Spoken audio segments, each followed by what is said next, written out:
Bonjour à tous et bienvenue dans les tutos taille du domaine du petit olivier.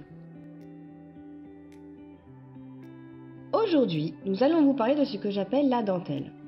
Alors qu'est-ce que la dentelle? La dentelle, c'est tout simplement un éclaircissement des branches vital pour une bonne fructification.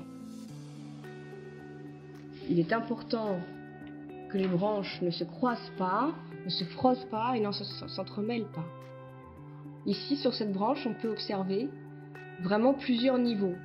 Des branches en dessous, qui sont déjà plus foncées, comme si elles étaient malades. Et puis surtout, on voit que la branche principale s'est bien arrondie pour descendre, alors nous allons couper celle du dessous. Par la suite, nous continuons de couper celle du dessous. Vous voyez, nous avons gardé deux étages qui ne se gênent pas trop et dont les branches sont saines.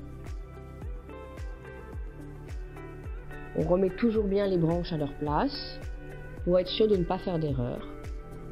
Couper ce qui s'entrecroise, couper au bout les branches trop longues, toujours à l'aisselle d'une nouvelle petite branche qui démarre.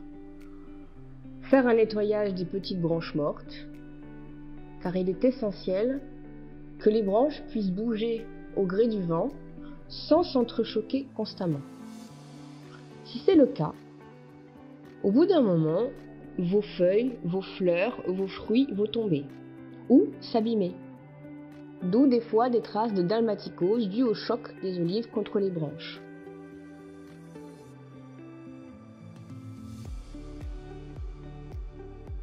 Attention à toujours bien observer la structure. Pour les longueurs, c'est pareil que comme stopper un arbre, on coupe la longueur à l'aisselle d'une jeune pousse qui démarre. Sur la branche du dessous, qui est quand même bien fructifère, nous pourrions la couper totalement si elle nous gêne. Cependant, nous allons la garder, mais on voit qu'elle touche trop le sol. Avec le poids des olives, elle va toucher le sol. Du coup, nous allons, comme pour la branche précédente, couper ce qui est en dessous et couper à l'aisselle d'une nouvelle branche qui repart sur la hauteur. On voit que maintenant, elle ne touche plus le sol.